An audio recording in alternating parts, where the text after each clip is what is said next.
Gimana, apakah teman-teman dari materi yang disampaikan kemarin udah pada diterapin atau belum nih? Yang masih ditelaah dulu nih Jen. Masih mengingat-ingat lagi nih Kak. Catatan-catatannya karena cukup padat gitu. Aku dengerin aja kayaknya agak pusing gitu, tapi mereka teman-teman ini pada hebat-hebat lah pasti. Tapi Kak Ayu, kayaknya nggak asik nih kalau yang on cam cuma kita berdua sama Kak Winston. Kayaknya ajakin teman-teman yang lain kali yang bisa on cam, boleh banget nih pada on cam. Supaya kita bisa ngeliat muka-muka kalian nih, pada di mana aja nih, pada ngapain aja nih gitu. Iya, boleh banget loh yang mau on cam buat kita saling ingat lagi. Halo Pak Klik, Mister Klik, Pak Gaguk. Nah, iya, lagi sebelahan ya jangan-jangan. Mister Klik sama Pak Gaguk itu posisinya kan sebelah kiri sama sebelah kanan. Iya betul. Sebelahan ini kayaknya ya. Iya, bahas fisika kelihatannya nanti. Waduh.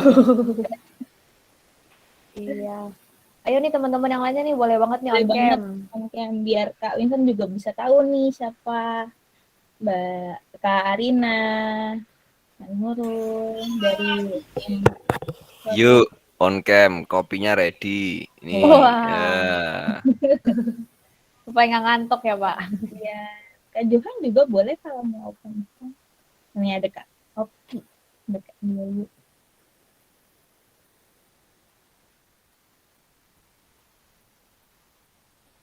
Oke, jadi hari ini kita ngapain nih Kak Ayu?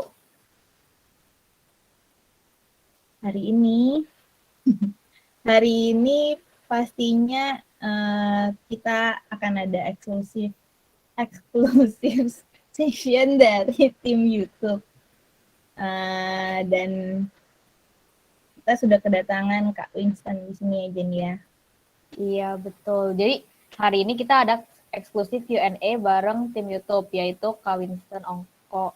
Nah, beliau ini merupakan salah satu tim YouTube yang bekerja sebagai partnership manager dan juga creative development. Tapi nih sebelum kita panggil Kak Winstonnya nih, ada ritual yang biasa kita lakuin kan Kak Ayu? Waduh, benar-benar. Langsung ditagih aja nih baru mulai ini ya. Iya, ayo teman-teman pada on mic nih. Buat siapin untuk menjawab cakep. Betul. Pantun mania sekarang. Jadi pantun mania cakep gitu ya, udah nggak mancing mania sekarang. Diganti untuk pantun. Nah, aku mulai pantun ya. Pantun. Pantun ya. Badan kekar umurnya tua. Cakep. Cakep. Badan salah. Bawa pedang mukanya. Aduh, ulang. Waduh, ulang. Kenapa dengan hari ini? Saya tuh kenapa? Kak Ayu jadi gugup nih. Tenang Kak Ayu, tenang. Ubar. Dari tadi kok ajaknya nggak fokusku, kenapa ya? Udah lama nggak ngeliat Kak Gaguk kayaknya jadinya aku jadi gugup. Hai, tunggu dulu, tarik nafas. Badan kekar umurnya tua. Cakep. Bawa pedang bukannya petani. Cakep. Apa kabar teman-teman semua? Baik. Selamat malam dan selamat datang di kelas malam ini. Cakep. Oke. Keren. Namun teman-teman, sebelum kita masuk ke sesi Q&A-nya, Kak Winston bakal jelasin dulu nih mengenai fitur baru di YouTube, yaitu Short. Teman-teman di sini ada yang udah tahu belum nih Short itu apa? Apa ada yang udah make YouTube Short itu? Nah, buat teman-teman nih yang masih belum pakai dan masih penasaran apa sih YouTube Short itu, nanti bakal ada materinya yang dijelasin sama Kak Winston. Dan juga setelah itu bakal ada sesi Q&A. Nah, di sesi Q&A ini nggak cuma terbatas untuk nanyain Short aja ya, jadi bisa nanya ke semua halnya yang kalian masih penasaran atau bingung gitu. Yes. Oke, kepada Kak Winston, waktu dan tempat dipersilakan. Silakan Pak. Sip. Mungkin awal-awal aku kenalan dulu kali ya, Ayu sama Jen. Boleh. Boleh Pertama, thank you banget dulu untuk dari tim Kogwisa ya udah kasih kesempatan ini. Jadi mungkin sedikit tentang aku. Jadi mungkin kalau dari YouTube itu kebanyakan kayaknya orangnya taunya tuh dari antara Ririn atau Kelvin lah, biasa gitu kan. Nah, jadi mungkin aku nih, mungkin karena YouTube-nya udah capek juga, ya udahlah aku di-hire, ditambah nih orang baru gitu. Jadi mungkin buat yang belum pernah lihat, nama aku Winston, kerjaannya sebagai partner manager di YouTube. Itu mungkin terlalu complicated. Jadi intinya saya ngebantu beberapa kreator lah ya di Indonesia yang dengan cara apapun lah, bisa dari mengembangkan channelnya atau misalnya dari deliver workshop dan juga kalau misalnya ada apa-apa bisa cari ke saya juga. Tuh. Nah, mungkin sebelum ke sesi Q&A, aku mau jelasin sedikit ya tentang fitur yang baru tapi nggak baru banget sebenarnya. Mungkin kayak nggak banyak yang notice saja. Itu fitur YouTube Shorts. Mungkin nanti setelah presentasi ini, kalau ada yang mau ditanyakan tentang YouTube Shorts, boleh banget ya. Tapi mungkin lebih baik kalau memang setelah selesai ini kita kasih waktu sekitar 10-15 menit ya untuk para teman-teman mau nanya-nanya tentang YouTube Shorts. Dan kalau misalnya sudah oke, sesi selanjutnya bisa dilanjutkan dengan apapun lah, mau nanya-nanya tentang YouTube yang lainnya, algoritma dan lain-lain, atau bahkan mau nanya yang pertanyaan personal juga boleh ya, itu juga apa-apa. Ya, sih. Oke, mungkin buat yang belum tahu, bertanya-tanya mungkin ya, YouTube Short itu sebenarnya apa? YouTube Short itu intinya sebenarnya format baru ya di YouTube, video pendek, yang kasarnya itu sebenarnya mirip dengan aplikasi yang sebelah lah. Ya. Jadi formatnya itu bisa sekitar 15 detik, maksimum sampai 60 detik. Ada beberapa fitur yang mirip juga, yaitu bisa menambahkan lagu, juga bisa menambahkan beberapa filter dan beberapa fungsi editing lainnya lah ya.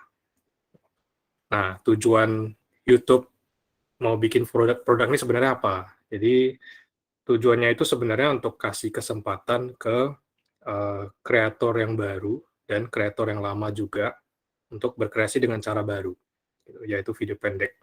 Karena videonya kan formatnya jauh lebih pendek ya, dan itu vertikal, experience-nya beda juga, targetnya juga beda, tentunya ini sebagai challenge baru dan peluang baru juga untuk semua kreator untuk berkreasi dengan formatnya masing-masing lah. Ya. Sip. Nah, jadi singkatnya sebenarnya tujuan YouTube Short itu apa? Jadi ini adalah 3 tujuannya. Pertama-tama itu kita kasih format baru untuk para kreator untuk berkreasi, yaitu dengan cara storytelling dengan format yang sangat singkat. Terus kedua, ini juga kasih kesempatan ke semua kreator, karena cara untuk bikin video short ini sebenarnya nggak ada limitasinya. Yang dibutuhkan itu cukup HP, yang pastinya ada kameranya lah ya, kira-kira ya, sama format internet lah setidaknya. Gitu. Jadi hanya butuh dua syarat itu aja untuk membuat YouTube Short. Gitu.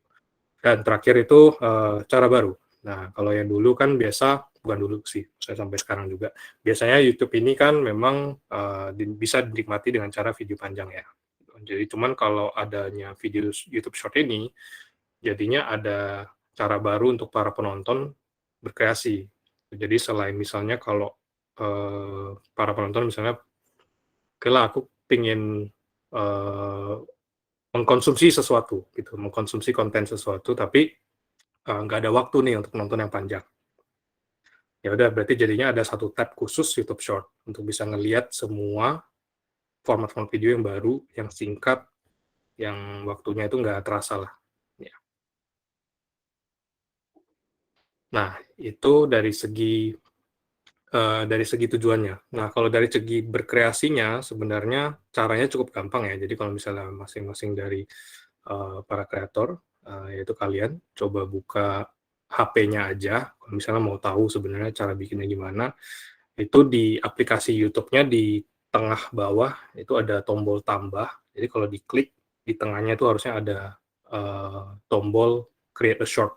Gitu. Jadi itu untuk cara berkreasinya ya. Jadi sebenarnya kurang lebih cukup simpel sih. Jadi mungkin aku tidak fokus ke sana dulu ya. Sekarang mungkin aku lebih fokus ke fitur penemuannya. Nah, jadi fitur YouTube Short ini sebenarnya algoritmanya gimana, discovery-nya gimana. Nah, itu nanti aku bakal jelasin di slide selanjutnya ya. Nah, ini ada 3 cara sih supaya video short-nya kalian dapat ditemukan. Pertama-tama itu tab Shorts ya. Jadi kalau dilihat, ini ada satu tombol kecil, yaitu yang sebenarnya cukup drastis ya, kita menggantikan tombol Explore di sini. Nah, sekarang jadinya tombol Shorts. Nah, kalau diklik ini sebenarnya mirip dengan kasarnya seperti fiturnya FYP di aplikasi TikTok ya. Jadi kalau diklik, nanti bakalan ada video yang muncul, yang kalau misalnya mau diganti cukup di swipe up aja. Nah, selain itu juga video short juga bisa muncul di beranda, di homepage biasa. Jadi beberapa dari, kalau bisa di scroll di bawah itu biasa ada kayak sejenis carousel yang isinya itu short semua. Jadi bisa di scroll atau misalnya mau ditonton sesuai keinginan. Dan itu munculnya tentunya di match dengan profil penonton ya. Jadi interest-nya penontonnya apa, itu YouTube sudah berusaha mengarahkan ke konten short yang sesuai. Selain itu juga dari segi penelusuran juga bisa dicari. Jadi kalau misalnya diklik search yang di atas ini nanti juga bisa di search nih. Jadi kalau misalnya carinya hashtag shorts, itu nanti bakal muncul semua video shorts yang udah di-post di YouTube. Next adalah halaman channel. Nah, ini juga bisa ada satu fitur yang lumayan berguna juga ya. Jadi kalau misalnya para penonton untuk ngeklik channel-channelnya para kreator yang sudah mengupload shorts, itu nanti di homepage-nya kalau di scroll di paling bawah udah ada satu section yang khusus isinya short semua. Jadi itu memudahkan para penonton juga untuk memisahkan lah. Kalau misalnya aku cuma suka shorts dari kreator ini aja, nah itu cara discovery-nya bisa seperti itu. Next adalah, nah ini fitur-fitur yang mungkin lebih baru, yaitu beberapa fungsi ya. Jadi yang pertama itu halaman pivot audio. Pivot audio itu sebenarnya kalau misalnya para penonton ngeklik video short, itu di kanan bawah biasa ada segi 4 yang logo lagunya atau background-nya. Jadi kalau misalnya ada lagu khusus yang digunakan untuk video shorts, dan para penonton tuh ingin mencari video yang serupa dengan background lagu yang sama, itu caranya cukup klik yang di kanan bawah itu, yaitu pivot audio. Nah, terus satu lagi adalah pivot channel, yaitu yang di kiri bawah dari video short tersebut. Ini sebenarnya caranya kalau misalnya para penonton ingin tahu nih, misalnya aku udah nonton video short dari Raditya Dika contohnya. Aku mau lihat lagi shortnya Raditya Dika, yang lain ada nggak? Nah, itu caranya cukup klik yang di kiri bawah, pivot channel-nya. Jadi, pivot channel itu adalah video yang di-post di semua video shorts yang di-post di satu channel yang sama. Itu cara-caranya seperti itu. Dan ada satu cara lagi terakhir, itu hashtag. Jadi kalau misalnya kalau kemarin, kalau nggak salah 2 bulan lalu, itu YouTube juga kan ada bikin challenge, yaitu hashtag permission to dance untuk para K-popers yang tahu harusnya, itu dari boy band BTS. Itu jadi kalau misalnya pada di search hashtag permission to dance, nanti muncul tuh semua video shorts dengan hashtag yang sama. Ya. Itu sekian untuk dari sisi discovery-nya ya, dari sisi penemuannya. Nah, ini mungkin next lebih ke best practice-nya, yaitu tips-tipsnya lah supaya video short-nya itu populer. Nah, kalau awal mungkin dari segi waktu memposting ya. Jadi biasa kalau banyak kreator juga yang nanya kayak, kalau aku mau ngepost short itu enaknya jam berapa, gitu, atau enaknya berapa kali, dan lain-lain. Nah, ini sebenarnya strateginya mirip dengan video panjang. Jadi sebenarnya nggak ada waktu fixnya atau kayak jam emasnya gitulah ya untuk ngepost video, itu sebenarnya nggak ada. Tapi yang penting itu 3 poin ini. Video short itu pertama-tama harus memang sesuai dengan minat Anda, jadi minat para kreator ya. Jadi kalau misalnya mau bikin video short tuh kalau bisa sih memang sesuai dengan interest-nya, jadi kelihatan dari hasil kontennya. Terus kedua itu jadwal. Nah, ini diusahakan ketika sudah decide untuk mengupload video short, sebenarnya sama dengan strategi video panjang juga, yaitu ditentukan jadwalnya. Nah, jadwal ini bisa beda-beda per orang ya. Jadi nggak ada idealnya kayak harus tiap hari atau harus sehari 2 kali atau bahkan harus seminggu sekali, nggak ada. Cuman ketika sudah di-set untuk upload, kalau bisa selalu konsisten. Jadi kalau misalnya udah yakin sanggupnya seminggu 3 kali, maka tetap dilanjutkan aja. Cuman kalau ada variasi boleh, tapi jangan terlalu drastis. Jadi jangan terlalu berkurang. Kalau mau bertambah juga boleh, tapi make sure dipertahankan di selanjutnya. Next adalah nonton. Nah, ini juga kalau bisa sih pas mau ngupload, di cross check juga dengan para penontonnya masing-masing ya. Jadi ditanyain kayak, oh frekuensi uploadnya enaknya berapa? Kalau misalnya penonton jawabnya kayaknya lebih oke seminggu sekali atau misalnya seminggu 5 kali, nah itu berarti para kreator juga bisa menangkap nih kayak ketertarikan penonton. Oh, mereka sebenarnya sukanya seperti ini. Dan kalau disesuaikan, biasanya sukses. Nah, ini next dari segi tempat memposting ya. Nah, kalau tempat mempostingnya ini kayak yang tadi ya, jadi yang aku udah share kalau misalnya di channel, kalau misalnya mau lihat halaman shorts yang khusus, itu nanti tampilannya kurang lebih seperti ini. Nah, jadi nanti ada satu section khusus yang tulisannya shorts, dan bakalan ada sejenis carousel lah, yang kelihatannya seperti ini. Nah, biasa ada pertanyaan juga nih, untuk YouTube Short, lebih bagus ada thumbnail atau enggak? Nah, sebenarnya sih rekomendasinya thumbnail itu nggak terlalu wajib. Karena nanti kalau pas tampilan di channel ini, atau di carousel yang lainnya bahkan, itu thumbnail-nya nggak muncul juga. Gitu. Jadi thumbnail-nya cuma muncul kalau di halaman video. Dan ini biasanya sih lebih ke fungsi estetik doang. Jadi nggak mempengaruhi views dan lain-lain sebenarnya. Karena utamanya traffic-nya kan dari tab shorts ya. Yang tab shorts itu kalau misalnya para penonton sebelum nonton, mereka udah nggak ada kesempatan untuk ngelihat thumbnail-nya. Gitu. Jadi thumbnail itu sebenarnya nggak terlalu penting, tapi hanya untuk estetik dari segi feed videosnya. Nah, kalau bisa juga konten tersebut itu, kalau bisa lebih baik, itu konten short-nya bisa mengarahkan ke video panjangnya. Jadi, sebuah video short itu bisa saling membantu traffic dari segi video panjang dan video pendeknya juga. Satu lagi, kalau dari sisi notifikasi, biasa juga banyak kreator yang mengatakan concern tentang notifikasi ya, kalau misalnya upload shorts keseringan. Nah, sebenarnya shorts itu kita tidak selalu memberikan notifikasi ke penonton ya. Jadi, karena kita tahu bahwasannya kan short harusnya uploadnya lebih sering. Jadi, kalau misalnya di notif terus, bakalan annoying juga dari sisi penonton. Malah dimatiin loncengnya nanti kan. Gitu. Jadinya, jangan takut untuk sering-sering nge-post shorts, karena bahkan penonton tersebut nggak selalu dapat notifikasi untuk shorts, hanya untuk shorts ya, kecuali penonton tersebut memang sering menonton shorts. Oke, Mas Agit, ada pertanyaan? Boleh Mas, saya langsung jawab. Monggo. On mic, nah, Pak Agit. Ya boleh Mas Agit. Ya Mas. Mas Agit. Oh, kepencet atau gimana? Oh, kepencet. Oke. Sip. Ya wes, oke. Paling nanti kalau ada pertanyaan yang nggak tahan lagi ya boleh aja, silakan set. Langsung ingin ditanya. Takut lupa gitu kan, nggak apa-apa. Langsung ditanyakan. Nah, strategi tipe-tipe konten short yang bagus sebenarnya gimana?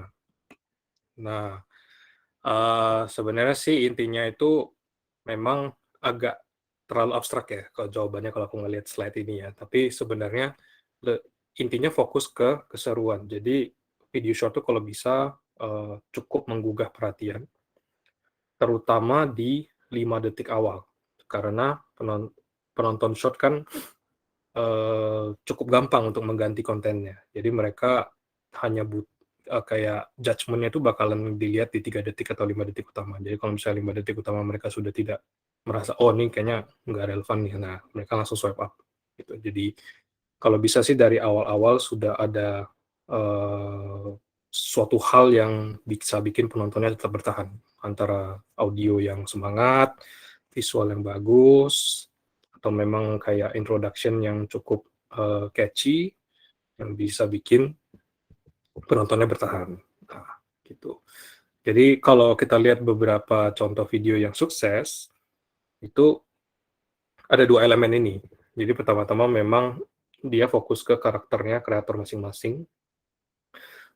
Terus kedua itu mereka biasa menambahkan beberapa elemen yang simple tapi jadi bikin videonya menarik. Jadi antara visualnya lebih terang, background-nya bagus, pencahayaannya oke, kostumnya juga menarik, atau bahkan kayak lokasinya unik gitu. Jadi nggak selalu harus makan biaya, nggak harus kayak, aduh harus lighting yang warna ini atau gimana, atau harus syutingnya di Paris, gimana, nggak harus gitu. Yang penting sebenarnya visualnya oke aja, menarik, audionya catchy, semangat dari awal, dan memang narasinya jelas. Kayak dari awal 5 detik utama tuh udah tahu, oh ini memang video tentang apa gitu.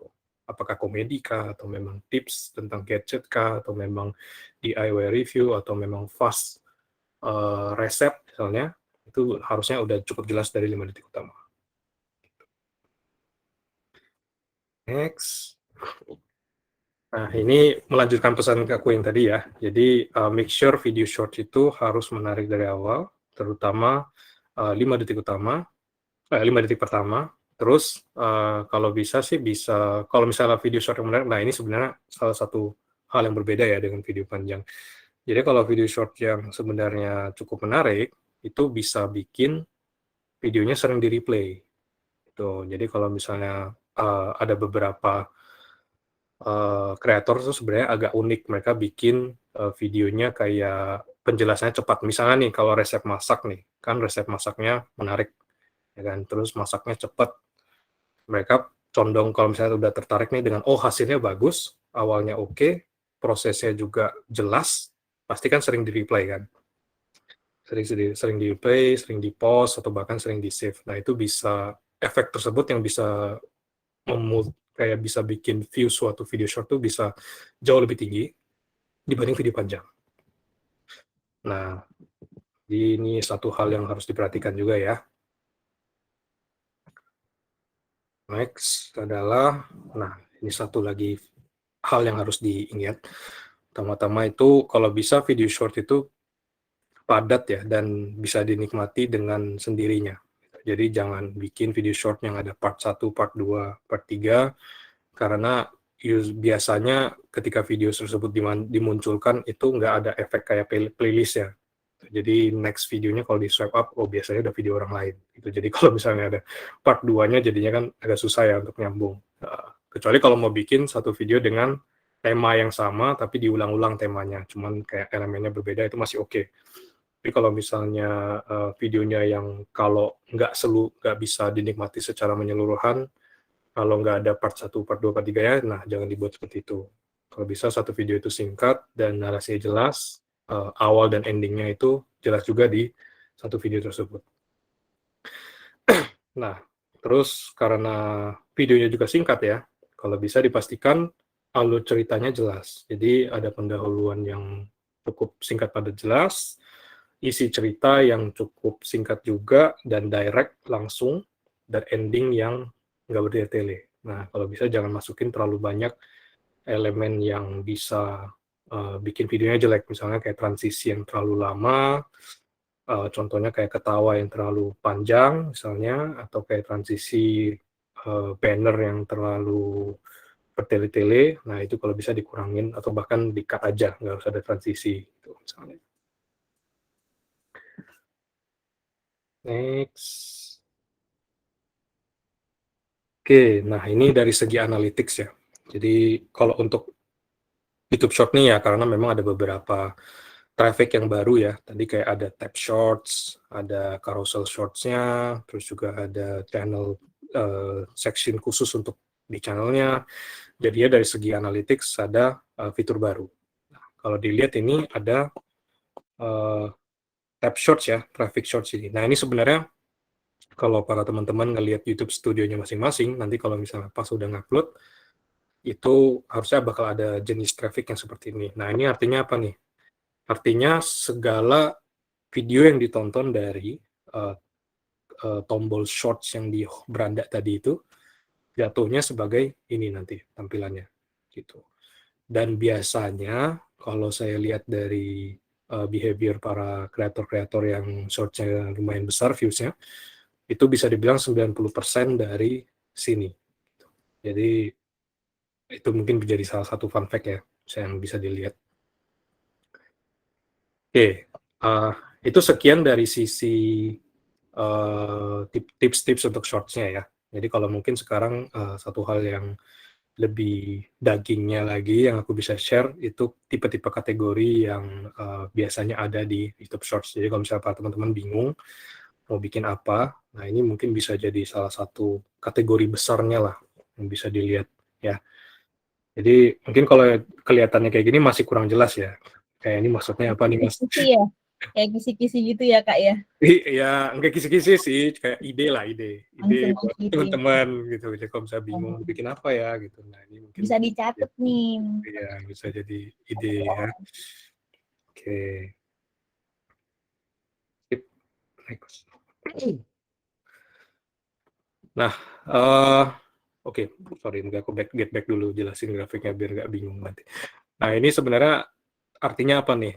Kalau misalnya 4 kategori ini itu kita misahinnya berdasarkan kegunaan atau kesenangan sama dapat langsung digunakan atau tidak dapat digunakan. Nah pertama-tama itu dari segi kesenangan nih maksudnya tipe-tipe apa nih? Kayak konten yang memang lebih ke entertainment, gitu. Lebih ke entertainment yang misalnya contohnya kayak suatu video komedi lah misalnya. Jadi itu lebih ke entertainment. Terus kegunaannya maksudnya apa? Kegunaannya lebih ke kayak tips-tips yang bisa langsung digunakan. Jadi misalnya kayak tips masak misalnya. Nah, itu kan bisa langsung diimplementasikan kan sebenarnya. Nah, itu fokusnya lebih ke kegunaan. Nah, terus digunakan tidak langsung atau langsung digunakan ini beda lagi ya. Jadi kalau misalnya digunakan tidak langsung, ini misalnya kayak contoh yang kesenangan nih. Oke, vlog jalan-jalan. Vlog jalan-jalan kan kadang menontonnya itu ada dua cara kan. Jadi antara memang vlognya lebih ke fokusnya ke interaksi para kreatornya, atau memang tips untuk jalan-jalan. Nah, itu kan dua hal yang berbeda. Meskipun sama-sama format vlog contohnya. Nah, kalau misalnya formatnya untuk tips jalan-jalan yang modelnya lebih ke, oke, ngelihat nih, oh ini ada Menara Eiffel, bentuknya seperti ini. Nah, itu bentuknya pendek. Nah, itu bisa jatuhnya ke kesenangan sama, tapi tidak dapat digunakan langsung. Karena kan kalau mau jalan-jalan kan butuh planning dan lain-lain gitu kan. Nah, kedua kalau misalnya tadi traveling nih, sama nih jalan-jalan ke Paris, tapi oke, 10 tips supaya bisa gimana ya, jalan-jalan lebih irit ke Paris gitu misalnya. Nah, ini kan tidak dapat digunakan secara langsung, tapi fokusnya ke kegunaan. Nah, itulah kenapa jatuhnya ke riset mendalam. Mungkin itu kayak formatnya dulu ya, aku jelasin ya kasarnya arti dari grafik ini sebenarnya gitu. Nah, sekarang baru pecahan kontennya. Nah, ini untuk pecahan kontennya. Kalau yang di atas kanan ini sama yang di kiri bawah ini sebenarnya dua kategori yang bukan direkomendasikan sih, cuman dua kategori ini yang bisa mengarahkan ke video panjangnya para kreator gitu. Jadi yang nggak terlalu bingung lah kalau mau nyambungin ke video panjangnya. Nah, kalau yang di atas kanan nih, tadi yang eksplorasi hobi, itu contohnya yang traveling tadi ya, yang aku bisa sharing. Nah, misalnya tempat menarik di Bali, di mana aja, kafe-kafe yang cakep-cakep di Bali itu gimana aja, terus promo tiket pesawat, dan selain itu juga hobi dan minat, misalnya tutorial menggambar atau bermain gitar. Gitu. Jadi itu kan memang fokusnya ke leisure-nya penonton, yang kayak untuk entertainment penonton, tapi nggak bisa langsung digunakan informasi tersebut. Gitu. Nah, kalau yang di kiri bawah, ini misalnya aktivitas atau tips sehari-hari ya. Nah, ini mungkin yang lebih jelas nih untuk para penonton, misalnya kayak rekomendasi produk. Rekomendasi produk kalau di YouTube Short kan bisa bikinnya singkat banget ya, kayak misalnya, oh aku mau review contoh satu kosmetik. Nah, oh ini dia fungsinya ke gini-gini, cara pakainya seperti ini. Nah, kalau misalnya dan mungkin di 5 detik terakhir bisa diarahkan. Kalau misalnya kamu tertarik untuk tahu lebih dalam lagi tentang review ini, cukup tonton video yang ini ya. Nah, itu arahinnya bisa seperti itu. Dan contohnya mungkin yang lain kayak review gadget juga. Jadi kalau misalnya, oh nih Samsung, gimana sih sebenarnya tampilannya? Nah, barulah masukin kayak video short tentang HP-nya, visualnya gimana, terus kalau dibuka seperti apa. Nah, kalau misalnya mau tahu lebih dalamnya lagi, misalnya kayak speknya apa, performanya gimana, rekomendasi akhirnya gimana, nah itu baru bisa diarahkan ke video panjangnya, teman-teman. Tuh. Nah, selain itu, mungkin untuk kategori lainnya itu seperti tutorial atau DIY, contohnya kayak video workout, atau resep masak, atau mungkin tutorial untuk bikin pivot table di Excel. Nah, ini kepikiran harusnya ya kira-kira. Nah, kalau video workout mungkin kayak dalam 60 detik, oke, dikasihlah 5 gerakan workout yang bisa difokusin ke satu area tubuh misalnya.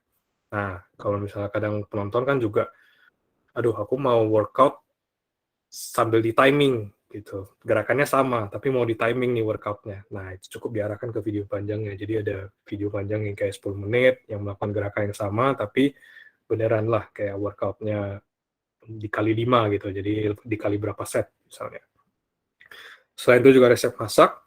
Jadi ada juga banyak chef-chef sekarang, YouTuber sekarang yang juga bikin resep masak yang sangat cepat. Ya di depan ditampilin 2-3 detik resepnya apa aja, baru mereka masak di fast forward dalam 60 detik. Nah, kadang kan ada yang penonton yang juga, aduh kayaknya aku mau ngeliat nih pas ngaduknya gimana, pas masukin, pas ngegiling bumbunya gimana. Nah, itu baru di-refer lagi ke video panjangnya. Tuh. Nah, kalau untuk kategori lainnya, seperti yang kiri atas atau yang kanan bawah, itu sebenarnya bukannya jelek ya, atau nggak direkomendasi. Cuman sebenarnya lebih ke agak susah untuk disambungin ke video panjang. Efeknya nggak gitu direct soalnya. Nah, contohnya kayak misalnya kalau yang kanan bawah tuh yang keseruan sosial media itu yang simpelnya kayak yang apapun yang ada di contohnya yang di TikTok lah, kayak dance challenge atau misalnya kayak challenge-challenge tertentu tentang lagu-lagu tertentu. Nah, itu kan agak susah ya kalau disambungin ke video panjang. Itu kan dansanya jadi 10 menit gitu kan nggak mungkin juga kan ya. Soalnya. Jadi ya memang agak susah gitu tipe-tipenya. Cara lain itu sebenarnya mungkin kayak yang entertainment gitu misalnya kalau yang series. Nah, ada juga yang bikin short kayak seperti review film, kayak alur cerita filmnya dalam 60 detik. Cuman kalau dipanjangin itu sebenarnya masih oke. Tapi efeknya kalau kita lihat nggak gitu direct sebenarnya. Nggak gitu relevan lah sebenarnya kalau mau dicoba. Tapi tetap nggak menutup kemungkinan ya untuk mau bikin short dengan kategori-kategori ini. Nah, kalau yang di kiri atas juga ada juga, seperti misalnya meningkatkan keterampilan, yaitu kayak tips-tips untuk cara public speaking, tips-tips untuk mempersiapkan interview, itu juga masih bisa juga dibikin bite size dalam video short. Terus juga mau bikin pembelajaran meluas, misalnya kayak lebih spesifik lagi, bahan kosmetik apa, terus juga point of view kayak untuk orang yang tinggal di Jepang seperti gimana, itu bisa contohnya seperti itu juga. Selain itu juga yang tipenya riset mendalam, misalnya ngejelasin tentang pelajaran banget, atau tentang teori banget, teori pendidikan banget, itu juga masih bisa.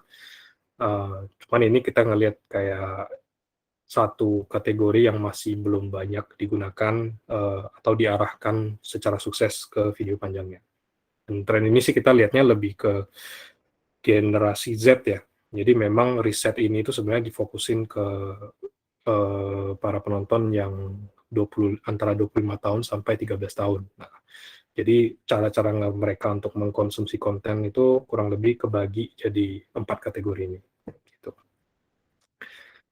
Ya, sampai di sini ada yang mau ditanyakan dulu nggak kira-kira sebelum aku ngelanjut ke satu info yang lain lagi pada teman-teman. Ayo, kalau ada yang mau nanya boleh langsung raise hand nih, nanti langsung kita tunjuk. Oke. Kalau masih bingung. Sip. Ya kalau gitu mungkin masih lanjut Lanjut. ya. Oh, ini ada nih. Ada Ya. Kak Oki. Gimana? Oki. Ya. Halo. Halo Kak. Mic-nya belum di. Halo Kak, suaranya kedengeran aku? Kedengeran. Udah ya? Ya. Mau nanya Kak, Boleh. aku tuh bikin video kan di TikTok. Videonya itu tentang kan channel aku bahasa Korea. Di TikTok itu aku bikin kayak dialog gitu Kak. Jadi kayak aku ceritanya itu ngomong-ngomongan sama orang yang nonton kan. Jadi kesannya bisa kayak aku tuh kayak sebelah-sebelahan gitu. Jadinya banyak yang ngeduetin gitu di TikTok. Nah, kira-kira kalau video kayak gitu kan aku juga punya Instagram Kak. Biasanya kan aku upload di Instagram di Reels. Terus habis itu kalau misal udah aku upload di TikTok, aku upload di Reels, habis itu aku upload di Shorts, kira-kira efeknya gimana ya Kak? Sama kayak video-video kayak aku kayak gitu yang kayak dialog bahasa Korea itu jatuhnya ke 4 tipe utama ini masuknya yang ke mana ya? Kasih Kak. Oke, itu mungkin formatnya lebih ke memancing kayak interaksi ke penonton gitu kayak. Jadi misalnya Mbak Oki misalnya ngomong, ibaratnya contoh ya, aku nggak tahu ini bukan beneran kayak gini. Kalau nggak salah kan dulu ada deh Aureli Moremans kayak pernah bikin yang kayak gituan juga. Jadi berkomunikasi kayak ibaratnya keteleponan sama pacar gitu lah ya contohnya. Terus penonton kayak nyambungin dengan apa yang diomongin, ya kan? Nah sebenarnya kalau kategori sih memang masuknya yang di kanan bawah harusnya. Kalau aku target, karena ini lebih ke keseruan sosial media. Kalau dibilang bagus atau enggak, masih bagus banget sebenarnya. Itu masih konten yang original banget menurutku. Dan kalau mau diupload, nah ini sebenarnya cukup jelas sih, kayak I think 80% yang upload. Oh ya, oke. Gak apa-apa. Aku kasih 5 detik. Oke. Bayu. Gimana sekarang? Oh, oke. Ditahan dulu jawabannya. Siap. Orangnya kembali. Atau ada yang mau nanya lagi nih? Nah, mungkin boleh yang lain dulu biar aku lanjut nanti. Ini udah Nah, bisa. ini Kak Oki udah masuk.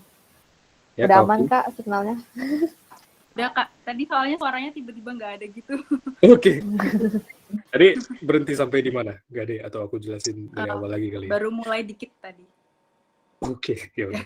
Nah, sebenarnya sih konten tersebut masih bagus banget ya menurut aku, Oki ya. Jadi itu masih original banget. Kalau dari segi kategori, mungkin 2 poin lah aku jawab ya. Pertama-tama mungkin dari segi kategori. Kategori itu lebih ke keseruan sosial media, kalau aku ngelihatnya. Tapi itu masih oke banget ya.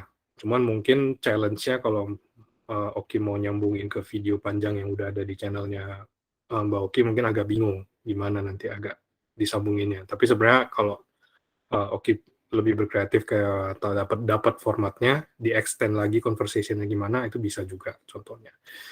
Nah, kalau efeknya gimana kalau misalnya ngupload-nya di 3 platform misalnya. Ini sebenarnya bisa dibilang mungkin aku jujur-jujuran aja, kayaknya 80% kreator shorts itu juga ngupload di sosmed lainnya juga ya. Gitu. Jadi minimal lah. Gitu. 80% mungkin kayak buat menghibur diri, sebenarnya aslinya kayaknya hampir 100% juga sih. Nah sebenarnya sih ngupload nggak apa-apa, cuman paling make sure aja nggak ada watermark. Itu aja sebenarnya. Itu. Jadi kalau mau ngupload di semua sosmed ini nggak apa-apa banget, oke banget, karena itu tentu saja bisa bantu cross platform ya. Jadi antar platform bisa ngepromoin karakternya Mbak Oki sendiri, dan itu masih oke banget. Cuman make sure jangan ada watermark dari aplikasi pihak ketiganya. Gitu. Jadi minimal ya antara TikTok atau enggak aplikasi editingnya. Kalau pas di-download kan biasanya mereka ada watermark ya, gitu. Jadi kalau misalnya pas di-upload di YouTube, kalau bisa jangan ada watermark. Kenapa? Ini karena kita sebenarnya lagi banyak dorongin kayak push video yang ada watermarknya. Gitu. Jadi takutnya kan efeknya nggak bagus. Dan satu lagi sebenarnya kalau pada tahu, kita kan ada pendanaan YouTube Shorts. Itu mungkin nanti di slide selanjutnya aku jelasin lagi. Tapi itu intinya kayak seperti sayembara lah untuk para kreator shorts yang view-nya gede, itu bisa dapat sejenis bonus dari YouTube langsung. Dan salah satu syaratnya adalah nggak boleh ada watermark sama sekali. Itu dia. Jadi kalau misalnya ada 100 video, mau views-nya 1 triliun pun, kalau ada satu video yang ada watermark-nya itu langsung diskualifikasi. gitu. Jadi sayang banget kalau misalnya kena begitu kan, gitu. Paling jadi make sure aja watermarknya dihilangin. Semoga menjawab ya, Makasih, Kak. Mbak Oki. Ya, Ya. menjawab, Kak. Kita Sip. dikasih bocoran nih Jen ya. Kasih saran jangan ada watermarknya gitu ya. Ya. Betul, betul. Itu dia. Oke, Lanjut, untuk boleh? yang lain, ada pertanyaan lagi kira-kira? Kayaknya belum Kak. Belum ada ya? Mungkin dilanjut dulu. Sip. Nah, ini sebenarnya slide selanjutnya aku lebih ke mau nampilin satu video aja, yaitu pendanaan YouTube Shorts ini karena surprise ini masih banyak yang belum tahu juga. Jadi aku mau play video ini dulu ya, izin ya, tim untuk mungkin semoga bisa kayak dapat gambaran. Nah, setelah ini harapannya ada pertanyaan lanjutan lagi nanti. Ya. Oke. Halo creator, mari kita bahas pendanaan YouTube Shorts, program yang memungkinkan Anda menghasilkan uang untuk video Shorts Anda tanpa harus mengikuti program partner YouTube. Kami akan menjelaskan apa itu pendanaan YouTube Shorts, siapa yang memenuhi syarat, dan cara kerja pembayarannya. Ayo kita mulai. Pertama, apa itu pendanaan YouTube Shorts? Pendanaan YouTube Shorts adalah pendanaan sebesar 100 juta dolar yang akan didistribusikan kepada kreator yang memenuhi syarat selama tahun 2021 dan 2022. Setiap bulan, Anda bisa mendapatkan bonus short antara 100 hingga 10.000 dolar AS dari pendanaan ini. Jumlahnya akan disesuaikan dengan metrik performa seperti penayangan video shorts bulanan channel Anda dan lokasi penonton Anda. Siapa yang dapat menerima bonus shorts? Creator yang membuat video shorts asli di YouTube dapat menerima bonus. Bahkan, creator yang tidak tergabung dalam program partner YouTube. Setiap bulan, kami akan menjangkau ribuan creator berdasarkan performa short channel mereka di bulan sebelumnya. Semua video shorts Anda akan diperhitungkan dalam performa shorts Anda setiap bulan saat video tersebut ditonton. Bukan hanya bulan saat video tersebut diposting. Kelayakan diperbarui setiap bulan. Jadi, meskipun Anda tidak memenuhi syarat pada bulan ini, Anda mungkin memenuhi syarat pada bulan berikutnya. Jadi, teruslah membuat konten shorts baru. Kami meninjau setiap channel sebelum memberitahukan bonus shorts mereka. Jadi, inilah beberapa persyaratan yang perlu diingat. Channel Anda harus sudah mengupload video shorts asli ke YouTube dalam 180 hari terakhir. Konten Anda harus mematuhi pedoman komunitas serta kebijakan hak cipta dan monetisasi kami. Channel yang mengupload konten dengan watermark atau logo dari platform media sosial pihak ketiga tidak akan dianggap memenuhi syarat. Konten tidak asli yang diupload ulang seperti klip yang belum diedit dari film atau acara TV juga tidak akan dihitung. Anda harus berada di negara yang memenuhi syarat, serta Anda harus berusia di atas persyaratan usia minimum untuk mengelola akun Google Anda sendiri. Dan jika diperlukan, memiliki izin orang tua atau wali yang sah. Sekarang, mari kita lihat apa yang terjadi jika Anda memenuhi syarat. Pertama, Anda harus mengklaim bonus shorts Anda. Jika Anda memenuhi syarat untuk bonus shorts Anda akan mendapatkan email dan notifikasi dari YouTube sekitar tanggal 8 hingga 10 setiap bulan yang akan meminta Anda untuk mengklaim bonus Anda. Ini penting, karena jika Anda tidak mengklaim bonus paling lambat tanggal 25 pada bulan tersebut, bonus akan berakhir masa berlakunya. Perlu diingat juga bahwa Anda harus mengklaim bonus shorts Anda setiap bulan bonus tersebut tersedia bagi Anda. Untuk mengklaim bonus, Anda harus menyelesaikan 2 langkah, yaitu menerima persyaratan dan menautkan akun AdSense aktif ke channel Anda. Jika Anda sudah memiliki akun AdSense yang ditautkan ke channel YouTube, langkahnya selesai setelah Anda menerima persyaratan, dan bonus Anda akan diklaim secara resmi. Jika Anda tidak memiliki akun AdSense yang sudah tertaut, Anda akan diminta untuk menautkan akun yang ada atau membuat akun baru. Email atau notifikasi YouTube akan membantu Anda dalam proses ini. Diperlukan waktu beberapa hari untuk menautkan akun AdSense ke channel Anda.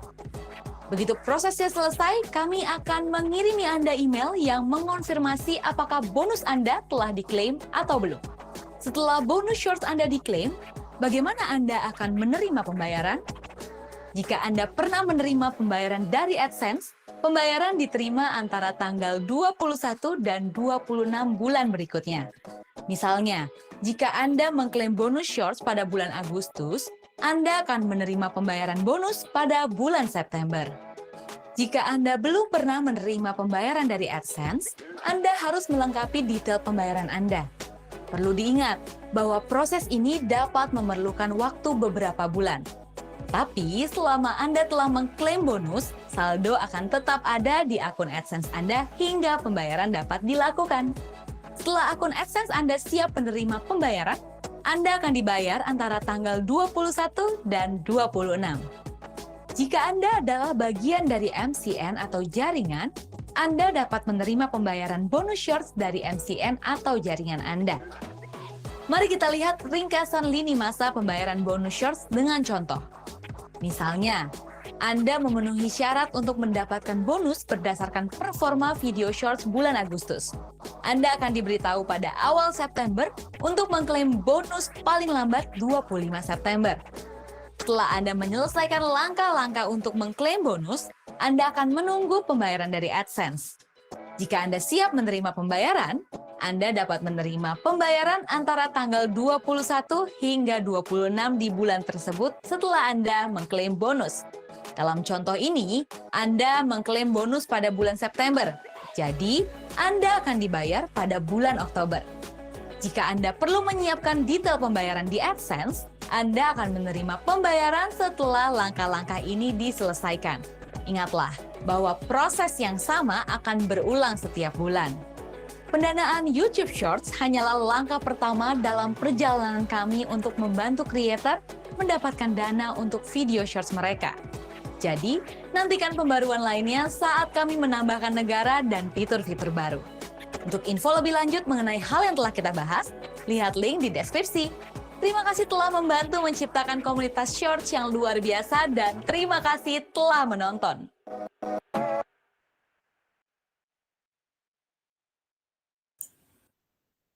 Oke. Sip. Nah, oke. Jadi mungkin untuk nambahin aja. Sebenarnya dari segi pendanaan YouTube Shorts ini sebenarnya itu kayak satu langkah awal lah ya dari sisi YouTube untuk reward para kreator YouTube Short. Jadi kalau misalnya kita lihat di platform lainnya, memang kan para kreator bahkan sebesar apapun mereka masih belum mendapatkan suatu efek monetisasi dari views-nya video di platform tersebut. Nah, YouTube lagi melakukan satu hal yang berbeda lah. Jadi kita mereward para kreator-kreator YouTube yang memang view short-nya oke. Selain itu juga mungkin sedikit bocoran. Jadi kenapa kita ngelakuin sistem seperti ini? Karena memang AdSense itu belum dilakuin di video-video YouTube Shorts. Nah, AdSense tersebut sebenarnya masih kita desain. Jadi memang belum selesai, targetnya sih kira-kira sekitar tahun 2023 sebenarnya. Nah, jadi dalam waktu 2021 sampai 2022 ini, cara kita kompensasi ke para kreator itu yaitu dengan pendanaan YouTube Shorts ini.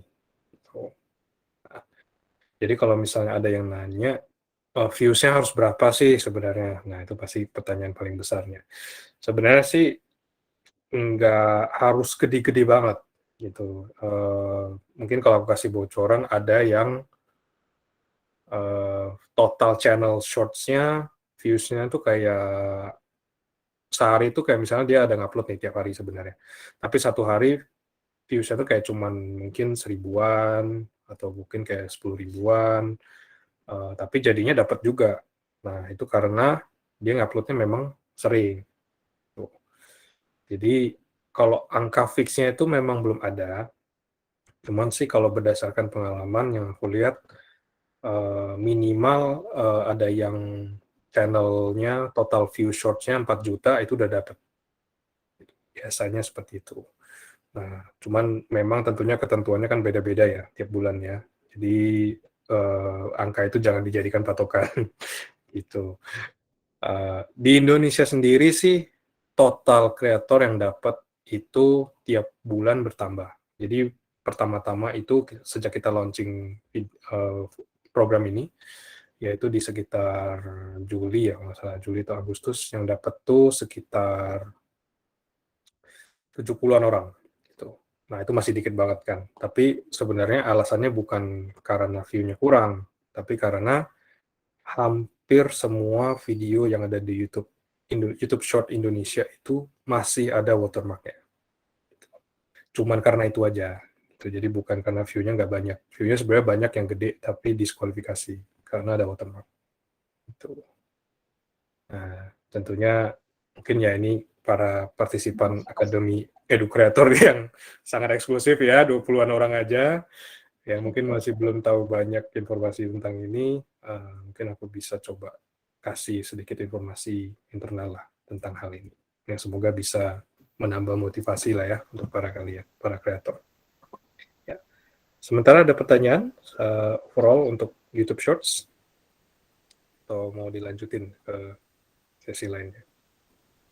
Ada yang ingin bertanya? Ayo, mengenai YouTube Short-nya. Atau mungkin masih ditampung dulu kali ya pertanyaannya. Gimana, Mas? Mas Rizal mau tanya nih, kalau misalnya ini enaknya tuh kita gabungkan video kita biasa sama short, atau kita harus bikin channel sendiri yang isinya hanya video short aja? Kan kadang kalau di video itu jadi campur-campur ya, kadang kita bikin video panjang, ada shortnya, ada panjang, ada shortnya tuh kita udah siapin thumbnail dari ini jadi kayak kacau gitu. Lebih baik campur atau lebih banyak ini gitu, bikin channel sendiri gitu. Oke. Nah, sebenarnya itu salah satu pertanyaan sejuta umat sih Mas. Jadi sorry aku lupa mention tadi, cuman terima kasih banget Mas sudah nanyakan hal itu. Sebenarnya sih banyak success case Mas untuk masing-masing. Jadi ada yang sukses dengan cara bikin channel baru sendiri, ada juga yang sukses ngebikin video tersebut di channel utamanya. Jadi sebenarnya sih intinya selama video short tersebut masih searah dengan kontennya Mas, konten channel utamanya, itu boleh aja Mas dimasukin di channel utamanya. Gitu. Cuman make sure dijadwalin ya. Gitu. Jadi ketika nguploadnya itu memang itu mungkin bisa jadi salah satu format baru dari channelnya Mas ya. Jadi kan memang strategi konten itu kan salah satunya kalau mau bervariasi itu bisa menggunakan elemen YouTube Short ini. Jadi misalnya kalau seminggu 3 Mas sudah punya konten reguler dari 3 video itu, mungkin kalau misalnya mau nambahin engagement, ditambahin aja 1 video short per minggu contohnya gitu. Nah, kira-kira seperti itu ya. Nah, kalau misalnya terlalu jauh, kayak contohnya channel utamanya udah game nih misalnya, gaming nih ya kan. Tiba-tiba short-nya itu tentang workout. Nah, itu mungkin lebih baik bikin channel baru, karena fokusnya terlalu berbeda. Ya. Semoga menjawab ya Mas ya. Sip. Oke. Ada pertanyaan lagi kira-kira? Siap, boleh. Nih, dari Kak Herman. Gimana? lagi ada orangnya. Halo. Silakan. Halo Mas Winston ya. Mas, aku mau nanya, apakah nanti di short-nya itu pengembangannya apakah mereka bakal ada bikin tab sendiri atau tidak ya? Tab sendiri ini dari sisi channel ya Mas ya? Dari sisi channel, jadi lebih ke estetika ya? Oh iya. Apakah nanti pengembangannya itu dia bakal punya tab sendiri kayak gitu loh? Karena kan memang short ini kan lumayan PR-nya itu adalah yaitu kalau seandainya kayak kami ini kan ngupload biasanya sebulan sekali. Iya. Nah, sebulan sekali itu kalau short-nya di tiap minggu itu kami ngupload 3, otomatis kan nanti mendominasi short-nya. Nah, tapi apakah nanti ke depannya YouTube itu dia bakal bikin tab sendiri untuk short kayak gitu? Jadi kan itu ada video, apakah nanti ada tab short sendiri kayak gitu? Iya, nah itu sebenarnya salah satu agenda dan feedback yang udah kita mintain berkali-kali sih Mas Oh sebenarnya. ya. Jadi memang itu satu fokus yang lagi coba dilakuin dari tim YouTube pusat juga. Jadi mereka lagi mencoba memisahkan pengalaman dari penonton dan kreator untuk video short sama video panjangnya. Dan itu masuk di salah satu agenda sebenarnya Mas untuk misahin tab short itu. Tapi bentukannya gimana masih belum jelas sebenarnya. Gitu. Oh. Nah, jadi dan timeline-nya juga masih belum jelas juga. Kapan itu bakal dilakuin, itu sebenarnya masih belum jelas. Nah, jadi sebenarnya kalau concern-nya dari segi estetika, Mas, itu bisa diakalinnya dengan cara thumbnail tadi, yang barusan Mas bilang sebelumnya. Nah, cuman sih, balik lagi, thumbnail itu sebenarnya estetikanya cuma dari sisi tampilan feed video doang. Gitu. Jadi kalau ketika video tersebut memang di-push oleh algoritma kita, thumbnail-nya itu nggak kelihatan. Gitu. Iya. Jadi mungkin itu kayak bisa jadi salah satu jawaban ya Mas ya gitu. Tapi untuk sekarang mungkin istilahnya kayak cara ngakalinnya ya tambahin thumbnail itu. Iya, benar. Ya. Tuh, tapi itu nggak bakal ngefek ke algoritma. Oh iya. Mungkin itu yang bisa satu jawaban yang bisa aku kasih. Oke. Thank you, Mas. Thank you, Mas Herman. Oke. Terima kasih, Kak Herman. Boleh. Ada pertanyaan lagi? Kira? Ada lagi yang ingin bertanya mengenai short yang masih kurang jelas atau masih bingung gitu? Mungkin satu pertanyaan terakhir ya sebelum kita lanjut ke yang lainnya kayak selain short apapun yang mau ditanyain boleh. Boleh. Ada yang ingin bertanya atau udah pada jelas nih semuanya nih? Kalau yang udah merasa jelas boleh kali ini tulis di kolom komentar biar kitanya tahu nih kalian udah jelas atau masih bingung.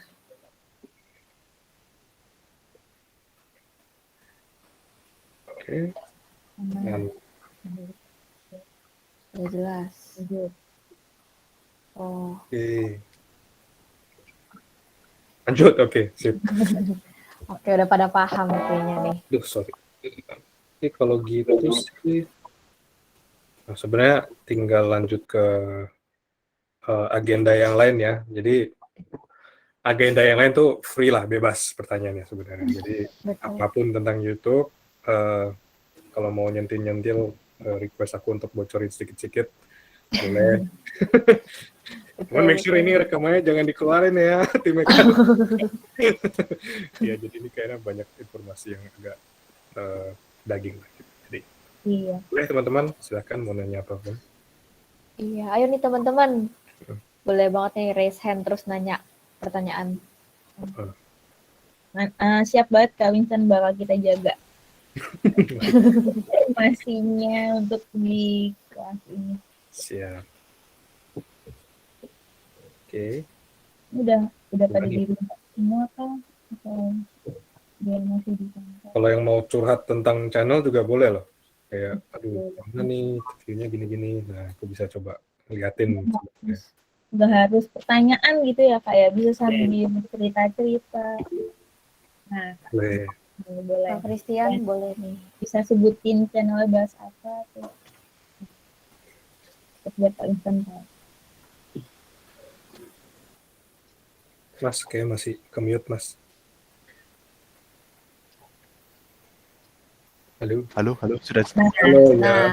Aman. Ya, sorry tadi mute. Ya, bentar.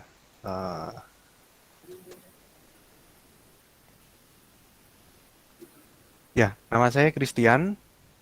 Nama channel saya. Halo, ya. Saya Christian. Nama channel saya Jendela Sains. Bahas tentang ringkasan materi sama pembahasan soal untuk matematika, fisika, sama kimia SMA. Nah, saya mau tanya nih, kalau misalkan kita mencari video kan kita ketik di kata kunci ya, di kolom search itu ya kan, habis itu diklik keluar banyak video. Nah, video di urutan teratas kan pasti merupakan video yang relevan dengan kata kunci tersebut. Misalkan judul, tag, atau deskripsinya sesuai. Nah, pertanyaan saya tuh, apakah tanggal diuploadnya video mempengaruhi algoritma YouTube dalam pencarian? Atau dengan kata lain, apakah video-video yang baru diupload, misalkan seminggu atau baru 1 bulan yang lalu, punya kesempatan atau peluang yang lebih tinggi untuk tampil di posisi yang lebih atas di pencarian dibandingkan dengan video-video yang sudah lama. Misalkan yang diuploadnya setahun atau bahkan 2 tahun yang lalu. Gitu. Oke. Sip. Pertanyaan yang bagus banget, Mas. Sering ditanyain juga sama kreator lainnya sebenarnya. Sejujurnya sih, Mas, nggak ada parameter tersebut sebenarnya nggak ada, Mas. Gitu. Jadi kalau misalnya coba di search aja, kadang bahkan ada video yang dari 9 tahun lalu. Gitu. Jadi video semakin baru, semakin sering muncul, itu nggak selalu berlaku seperti itu.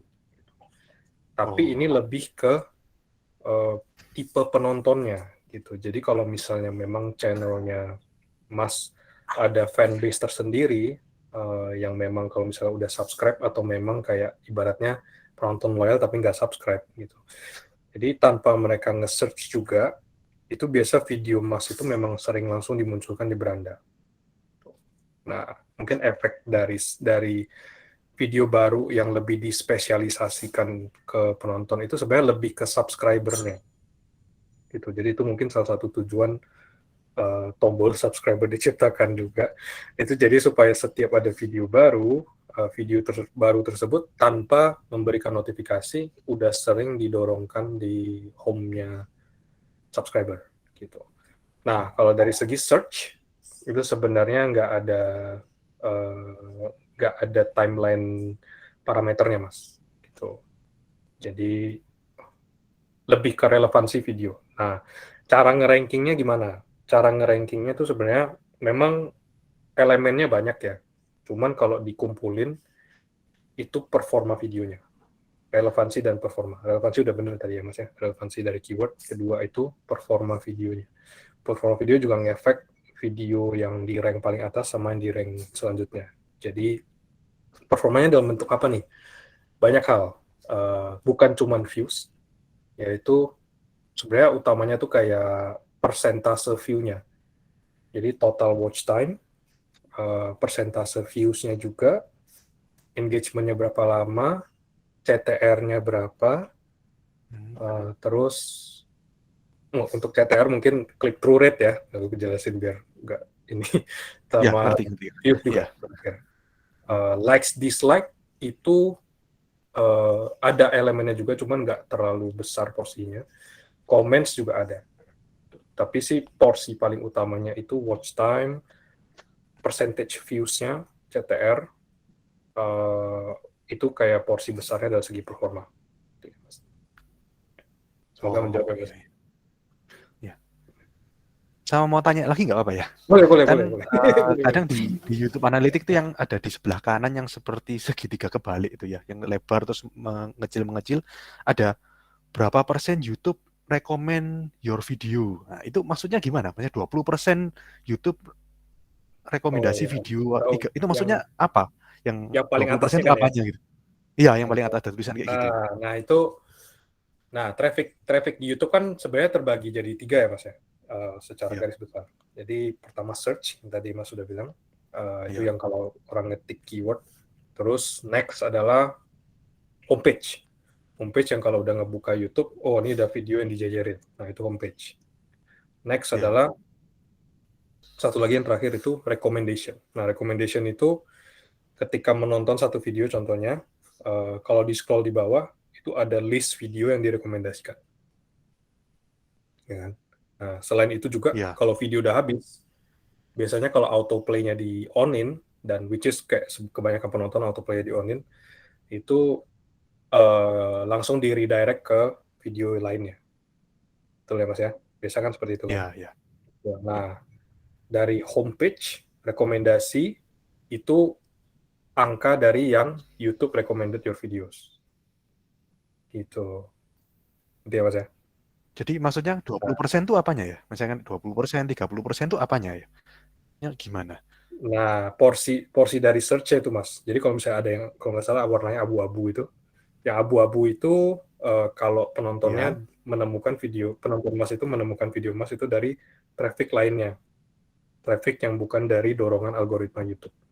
Jadi antara search tadi itu, atau para penonton ngeklik channelnya Mas untuk nonton, nah itu bisa jadi salah satu trafficnya. Nah, kalau yang recommended itu yang homepage sama suggested videos gitu. Itu yang YouTube recommended your video. Nah, bagusnya sebenarnya gimana? Apakah ada porsi tertentu nggak? Sebenarnya nggak ada porsi tertentu. Jadi kalau misalnya channel-channel yang sangat spesifik, misalnya review gadget contohnya, itu biasa yang penonton yang dari algoritma itu nggak banyak. Karena memang kan spesifik banget kan. Jadi misalnya review device yang misalnya review motor spek ini contohnya. Kan itu penonton yang biasanya benar-benar nge-search keyword tersebut kan. Gitu. Jadi kalau yang muncul aja kebanyakan nggak langsung nonton. Jadi beberapa kategori itu memang porsinya itu beda-beda. Kalau musik contohnya, musik itu kebanyakan trafficnya itu bukan dari search atau home, malahan musik itu kebanyakan trafficnya dari playlist atau suggested tadi itu. Jadi masing-masing kreator tuh punya karakter algoritmanya masing-masing gitu. Jadi jangan terlalu ditariin fokus kayak perfect formulanya gimana, nah itu sebenarnya nggak ada gitu. Ya. Oke, bisa saya Mas? Oke. Terima kasih. Ada lagi ketiga boleh? Mungkin yang lain. Terjawab ya pertanyaannya ya. Ya. Sip, boleh. Sip. Kasih ya. Ada yang lagi nih yang mau ingin bertanya? Boleh. Yang masih kurang jelas. Iya nih jangan pada malu-malu, nggak apa-apa, nanya aja, mumpung lagi ada kesempatan ya. Ya, aku nggak gitu kok, tenang. Bisa langsung dikoreksi bentar, bilang itu. Kira apa yang bisa gitu ya. Dari tangan nih. Ada diinfoin nama dan Halo semuanya. Halo. Halo. Mau nanya nyambung sama pertanyaannya Mas Christian tadi sih sebenarnya Mas Tian. Kita kan di channel edukasi gitu ya. Sedangkan anak-anak tuh kayak lebih terpaksa nonton YouTube itu lebih ke hiburan gitu biasanya. Nonton buat edukasi itu kan kayak kepepet, disuruh guru dan lain sebagainya. Nah, pertanyaannya gimana? Mungkin kalau mau mengembangkan jumlah viewers kita dan lain sebagainya itu kan dari tadi rekomendasi di home-nya YouTube sama di kalau apa namanya tadi Mas yang kalau sudah selesai nonton ada rekomendasi video itu tadi. Suggested videos. Nah, gimana caranya video-video kita itu bisa diarahkan sama YouTube ke dua hal itu tadi, terutama buat yang belum subscribe ke channel kita. Terima kasih. Sip, mungkin aku boleh tahu lebih banyak lagi nggak Bu, kayak untuk channelnya Mbak Fatima sendiri, itu edukasinya dalam fokus yang seperti apa? Pembelajaran bahasa Inggris. Oke, berarti formatnya channel tuh lebih ke kayak ngajarin grammar kah, ngajarin grammar atau misalnya pelajaran-pelajaran bahasa Inggris yang basic kayak conversational gitu ya? Ya, kayak pelajaran sekolah gitu. Oke, sip. Nah, ini sebenarnya agak susah nih jawabnya nih Mbak Fatima, karena masing-masing channel itu sebenarnya punya viewer base masing-masing gitu. Jadi jujur untuk channel edukasi ya, itu harus ngerti dulu tipe penontonnya itu seperti apa.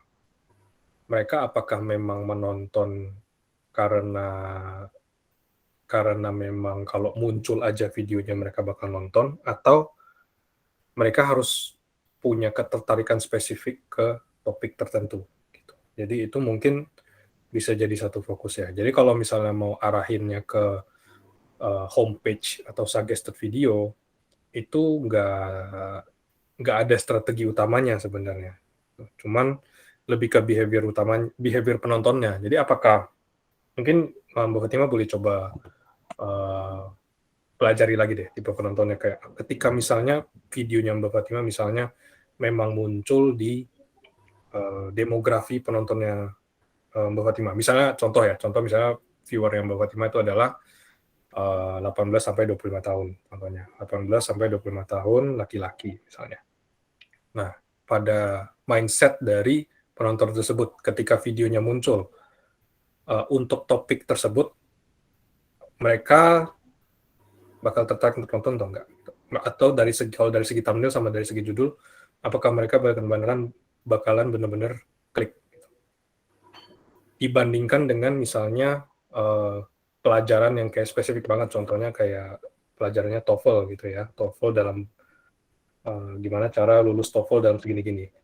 Nah itu kan biasanya tipe yang video yang dicari, bukan video yang ditonton kalau muncul. Tuh. Jadi topik yang semakin general tentu saja bisa menarik lebih banyak penonton dari homepage sama suggested video.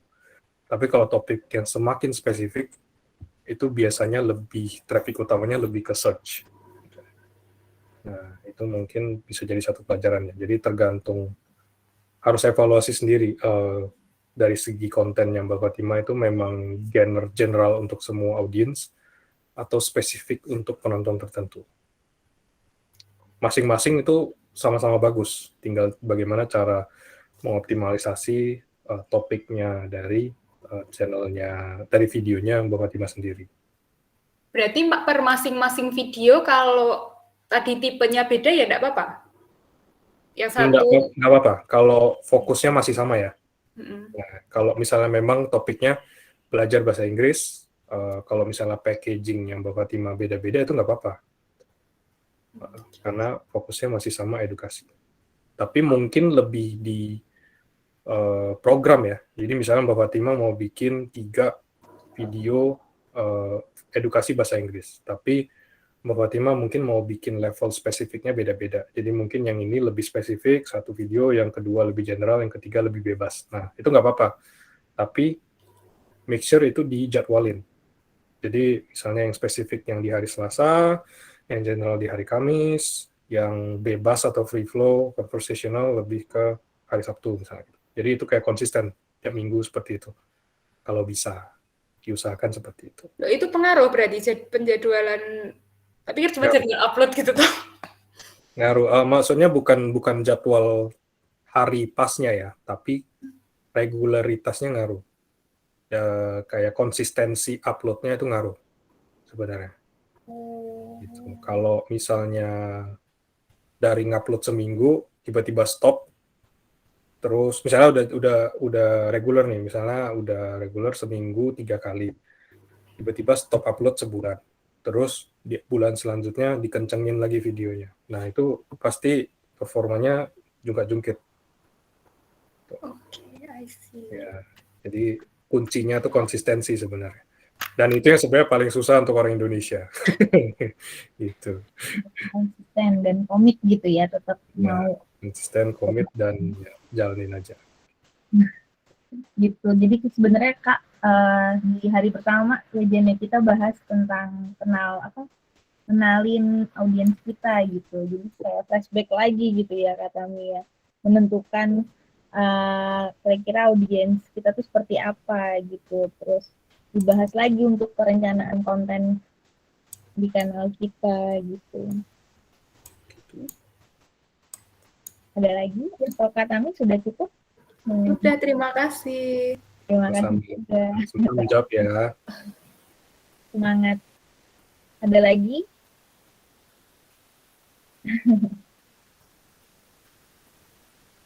Nah, kira-kira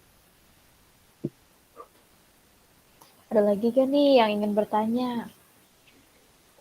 Iya, kalau nggak bertanya juga cerita. Yuk. ada tuh Mas Gaguk. Oh, Mas Gaguk, boleh Mas. Halo. Mas. Selamat malam, Bang Winston. Wah, ini jauh-jauh nih Mas, dari luar angkasa ya Mas? Ya, ini saya mantau dari atas ini. Ya. Ya, gimana Mas? Gini Bang ya. Kan ada sumber traffic yang dari eksternal ya, eksternal link. Nah itu kita kan channel kita juga sama rata-rata mungkin kalau saya ke pembelajaran juga fisika sama matematik. Nah, berapa mungkin kalau saya sendiri sih ada salah satu platform eksternal semacam blog itu yang kemudian saya embedding videonya di sana gitu ya. embedding videonya di sana. Terus mungkin karena konten materi yang membahas soal dan seterusnya itu ada lagi yang saya melihat di analitik itu begini, mungkin linknya itu di-share ke platform lain, misalkan WhatsApp atau Telegram atau diambil dimasukkan di e-learningnya pengajar yang lain gitu ya, yang mungkin relevan dengan materi itu. Nah, pertanyaan saya itu apakah nanti ketika itu kan artinya seperti diarahkan gitu ya untuk menonton video saya. Apakah itu nanti juga akan mempengaruhi kinerja algoritma YouTube yang mungkin bisa mendorong video kita, karena kan kalau diarahkan seperti itu mungkin 1-2 penonton interest, akhirnya menonton dengan durasi yang baik, yang bagus. Kemudian ketika diarahkan seperti itu tidak interest, akhirnya kan yang terjadi watch time-nya kita jadi jelek, akhirnya kan mempengaruhi mungkin retensinya juga nggak bagus gitu. Nah itu gimana Mas untuk faktor-faktor external link itu untuk mempengaruhi kinerja video kita? Oke. Nah, kalau mungkin pertanyaan unik ya Mas ya. Ini sebenarnya lumayan oke sih pertanyaannya. Nah, pertama-tama ya, kalau dari segi external link, sejujurnya sih nggak banyak kreator yang rely atau bergantung dari external link. Tapi kalau misalnya tadi Mas mention kalau memang videonya Mas itu banyak digunakan di blog atau website edukasi tertentu dan bahkan bisa menjadi sumber traffic yang signifikan, itu sebenarnya oke. Apakah mempengaruhi performa video? Nah, seharusnya kalau memang videonya di-post di blognya Mas sama di website tertentu yang memang target audiensnya lebih mengerucut lagi harusnya kan ya Mas ya. Dari kalau orang yang udah ngeklik website tuh pasti oke, memang interestnya sama dengan videonya Mas. Performa videonya betul seperti yang Mas mention, harusnya videonya lebih bagus performa videonya. Nah, performa video yang dihitung dari eksternal, apakah mempengaruhi atau enggak? Nah, sebenarnya itu mempengaruhi Mas.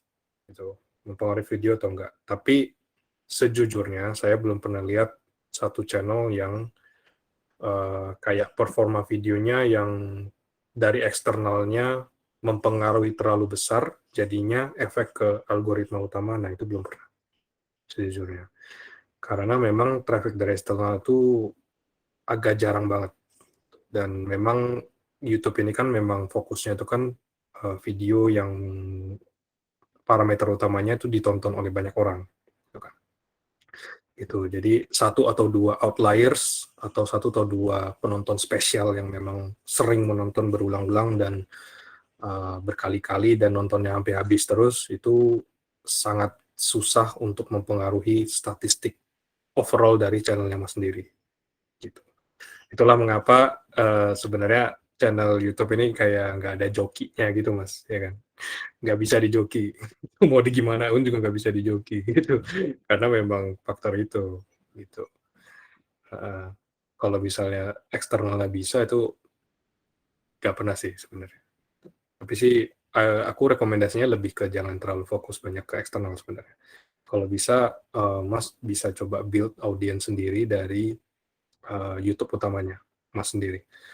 Nah, bahkan kalau misalnya Mas sebenarnya mau kayak separate bisnis Mas, dari misalnya ada blog, atau misalnya Mas kalau mau bikin kursus yang spesifik banget, misalnya contohnya, itu Mas sebenarnya bisa menggunakan fitur membership kalau dapat. Nah, membership itu banyak kreator, nggak banyak banget sih sebenarnya, tapi ada kreator Indonesia yang sangat sukses bikin membership, itu fokusnya di edukasi. Gitu. Jadi salah satu top YouTuber yang membership earning-nya, pendapatan membership-nya lebih tinggi dari AdSense-nya di Indonesia, itu mereka kayak kasih konsultasi atau pembelajaran ke penjual-penjual e-commerce. Jadi misalnya ada orang mau buka e-commerce Shopee, mau buka e-commerce di Tokopedia, strateginya gimana? Nah, itu mereka bikin membership tuh. Ada membership yang paling atas, yang harganya jutaan, dikasih tuh one-on-one consultation ke penonton. Nah, jadi kalau Mas yang memang modelnya edukasi banget, yang kan ibaratnya kayak online course gitu loh Mas. Nah, kalau online course kan daripada Mas bikin website ribet-ribet sendiri gitu kan, mendingan bikin membership di channel sendiri. Nah, itu mungkin satu hal yang bisa ditambahin selain dari yang eksternal tadi ya Mas ya. Ya. Oke, semoga menjawab ya Mas. Oke. Berarti mungkin Mas Vincent ya, yang saya khawatirkan kan begitu. Jadi kalau saya sendiri sih untuk apa ya, saya share ke link eksternal selain ke misalkan ke blog saya itu memang enggak saya hindari ya, karena tadi khawatirnya akan malah merusak performa video, retensinya dan seterusnya itu. Tetapi ternyata saya lihat itu ada beberapa yang apa ya namanya, sumbernya dari eksternal dan dari platform-platform misalkan Moodle. Berarti kan itu ada e-learning orang lain yang masukkan itu, kemudian ada yang lain-lain gitu. Nah, itu memang ketika kita video kita tampil di sana dengan link eksternal itu, terus penontonnya malah apa ya, kan kadang terpaksa, waduh kalau gurunya dikasih link ini, wah nonton sebentar asal syarat buat presensi saja gitu kadang gitu. Akhirnya kan jadi ditonton cuma berapa itu akhirnya itu memang benar bisa merusak tadi Mas ya, performanya tadi ya malah ya.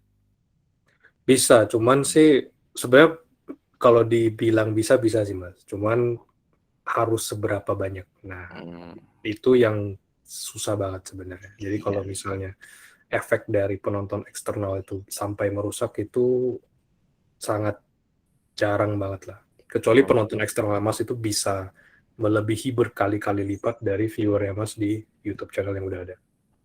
Gitu. Which is biasanya susah. Gitu. Ya. Oke. Kalau yang udah YPP kan pasti minimal 4.000 watch time gitu kan. Jadi pasti udah secara statistik itu kayak ketutup lah angkanya Mas, yang jelek-jelek itu sebenarnya. Gitu. Oke, siap. Thank you Bang Ison. Pertama. Ya Mas Mr. Click, ada pertanyaan? Saya mau tanya lagi. Jadi tertarik nih gara-gara Pak Gago nih. Karena gini nih, karena kalau jujur ya, channel pendidikan itu pemaksaan ya, karena kalau dari ini saya jadi penasaran langsung ke analitik. Eksternal saya itu paling besar dibanding yang lain, dan itu isinya Google Classroom, WhatsApp, Google Doc. Hanya, tapi memang cerita sedikit dulu memang eksternalnya banyak banget, penelusurannya hanya berapa persen. Sekarang mungkin efeknya malah penelusurannya agak naik nih gara-gara pemaksaan mungkin itu. Tapi saya juga mau menanyakan dampaknya ke depannya bagaimana nih Mas Vincent? Dampak ke depannya sih sebenarnya itu idealnya ya Mas ya, sebenarnya meskipun suatu channel edukasi harus mencoba sih Mas sebenarnya untuk ngebangun viewer dari main platformnya kita, yaitu YouTube sendiri. Karena itu cara yang paling sustainable lah bisa dibilang, untuk supaya kreatornya bisa benar melewati perjalanan supaya besar. Itu sebenarnya fokus utamanya kalau bisa dapetin viewer dari YouTube. Nah, caranya bagaimana? Tentunya masing-masing beda ya, gitu. Ya harus dari bagaimana cara Mas untuk mencari topik dan pas, itu satu. Kedua, konsistensi. Nah, ini yang kebanyakan orang sebenarnya kurang. Jadi banyak yang sebenarnya udah nyoba 1 bulan, 2 bulan, resepsinya nggak kurang bagus, menyerah. Jadinya udah ngomong yang lain lagi gitu. Nah, itu yang sebenarnya jangan. Kalau bisa ya tetap dijalanin aja. Memang kalau bagaimana cara tahu performa video bagus atau enggak, itu jangan ngelihat video orang lain. Lihat saja video diri sendiri. Gitu. Nah, datanya semua udah ada di situ, YouTube Studio. Ada impressions-nya, ada CTR-nya, ada engagement rate-nya, ada kayak persentase video yang ditonton, average view duration, itu semua udah ada di situ. Nah, kalau misalnya average view duration yang lebih baru, lebih jelek dari yang sebelumnya, nah berarti pasti ada masalah.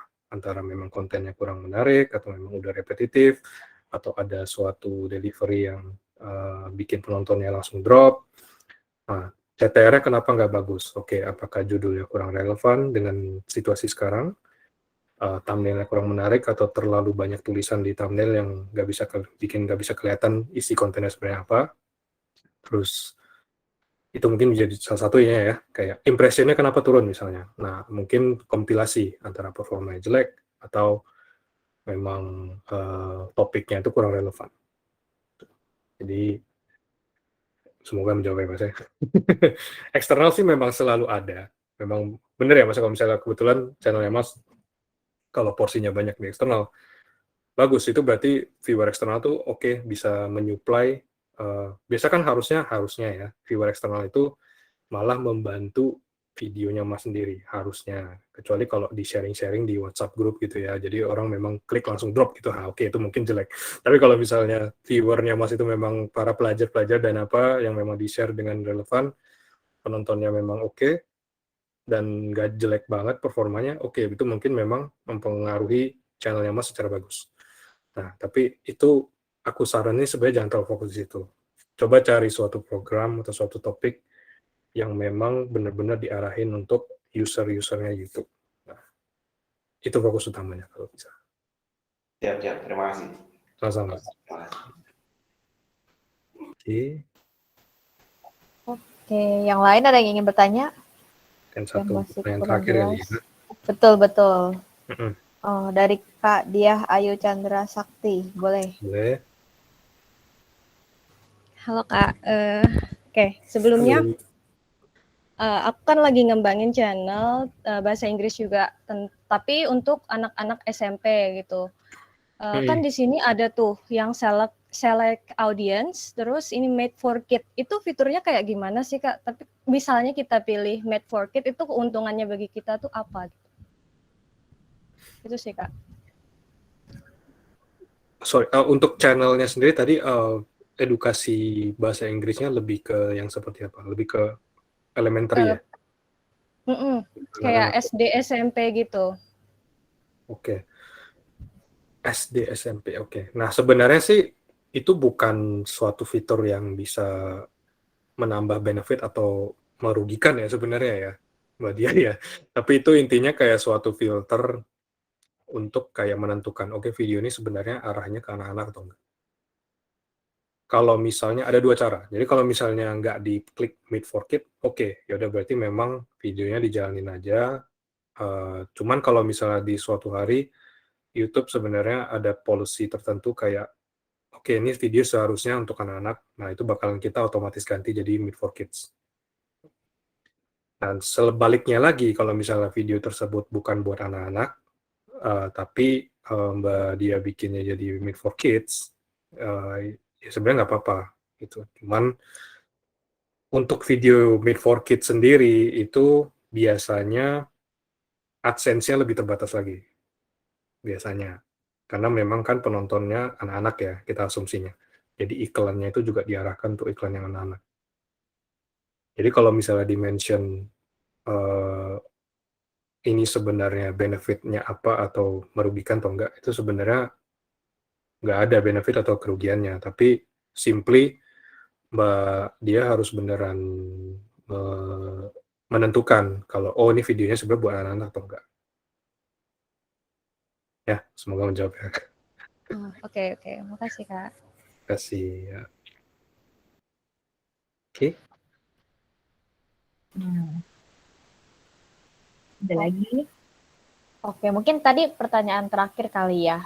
Udah, kasih Iya, untuk menutup sesi Q&A bareng Kak Winston nih.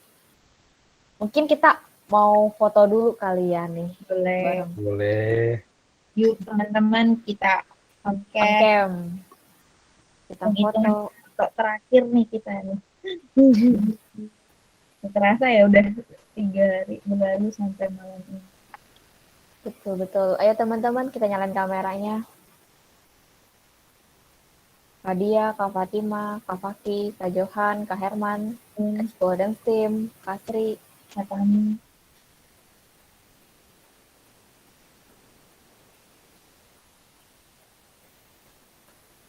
Sip. Kak Johan. Kak Zahid.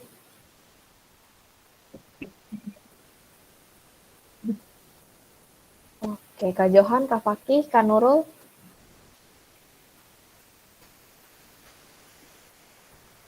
Yuk, boleh pada nyalain kameranya nih teman-teman. Oke, mungkin langsung foto aja ya, aku hitung ya. Aba-aba Jen. Oke, 1, 2, 3. Oke, sekali lagi ya. 1, 2, 3. Oke. Udah tercekrek belum Kak Ayu? Udah. Udah, oke. Terima kasih Kak Winston atas materinya dari Riau sampai ngejawabin Q&A. Mungkin sebelum ini ada kali Kak satu penutup gitu pesan dan kesan nih buat teman-teman sekalian semua di sini nih. Waduh, Buat oke. para content creator. Jadi, mungkin untuk para content creator edukasi ya, mungkin sebenarnya kayak kalian nih salah satu hero lah bisa dibilang ya. Beranikan diri untuk semangat bikin konten edukasi di YouTube yang jalannya tentu saja sangat tidak mudah ya. Aku juga harusnya ngerti. Jadi mungkin satu pesan aja, jangan patah semangat untuk berkreasi, tetap post video aja, tetap jalanin saja. Performa itu bukan suatu hal yang selalu difokusin ya. Jadi bahkan top creators atau yang lainnya itu pasti ada menghadapi ups and downs-nya juga. Gitu. Jadi jangan, satu pesan juga mungkin terakhir, jangan membandingkan diri dengan orang lain ya. Gitu. Jadi membandingkan diri dengan diri sendiri saja. Kalau misalnya mau ngelihat best practice atau contoh dari orang lain oke, tapi jangan ngelihat performanya. Jangan ngebandingin. Masing-masing punya jalurnya masing-masing dan arahannya pasti beda-beda. Intinya belajar aja dengan diri sendiri. Ya. Semangat ya semuanya. Oke, semangat semuanya. Percaya semuanya punya keunikannya masing-masing ya, khasnya sendiri. Betul. Lihatlah kalau kata Mas Bun di Sibun Channel tuh, lihatlah bintang pada kiri gitu. Jadi nggak usah lihat-lihat bintang yang lain, cukup lihat diri sendiri saja gitu. Mantap. Gitu. Makasih Kak Winston untuk segala jawaban yang sudah bantu kasih ke kita nih, penjelasan super lengkap dan ya kita bisa terapin ini ya Jen ya. Iya, betul. Semoga materi yang kita udah sampaikan tuh bukan cuma terlintas di otak doang, tapi emang dipraktekinnya juga ya. Betul. Ada actionnya. Iya, bisa langsung dieksekusi gitu ya Jen ya. Betul-betul. Nah, terima kasih teman-teman yang sudah hadir untuk mengikuti rangkaian kelas malam hari ini. Sekali lagi, semoga informasi yang diberikan ini ya berkembang dan bermanfaat lah untuk kanal edukasi teman-teman nih. Terus aku sama Jenny juga ngucapin maaf kalau misalkan ada salah-salah kata. Ya Jen. Iya, semoga ya kita di sini bisa bertemu lagi juga di lain waktu, di lain kesempatan. Dan sebelum menutup nih, jadi ada polling party nih teman-teman. Nah, polling party ini bisa diisi ya teman-teman. Jadi gunanya itu untuk kemajuan kitanya, untuk kalau kita ada salah atau gimana supaya kita bisa memperbaiki ke depannya gitu. Dan nanti juga di hari Kamis dan hari Jumat bakal ada sesi mentoring nih teman-teman, sesuai dengan jadwal yang sudah disediakan sama kami. Nah, mengenai itu ada pertanyaan kah? Mengenai mentoring dan sebagainya? Aman ya berarti ya teman-teman ya? Man. Oke. Oh iya Jen, selama acara kelas dari hari Jumat, kita kan mulai sampai tutup juga kelasnya pakai pantun nih. Betul. Kamu belum nih pantun. Oh, aduh. Ayo nih. Oh, aduh, oke. Berarti pada on mic tapi nih ya. Bilang cakep nih biar. Siap. Belum. Belum Sabar. cakep, bro. Oke, aku nih. Burung kutilang ditaruh di kandang. Cakep. Terus berkicau sampai pagi. Terima kasih sudah datang. Semoga ilmunya bermanfaat dan berkenan di hati. Bye-bye.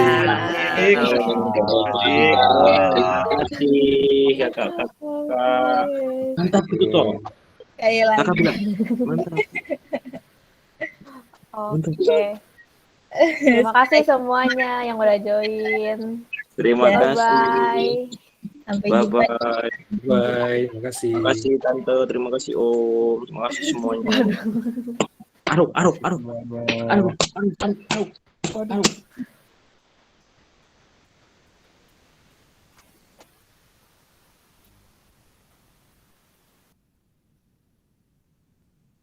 Pegang yang keras. Kok malu toh? Ayo pegang yang keras. Bapak lagi sekolah ya? Oke. Aduh. Bilang terima kasih tante gitu. Terima kasih.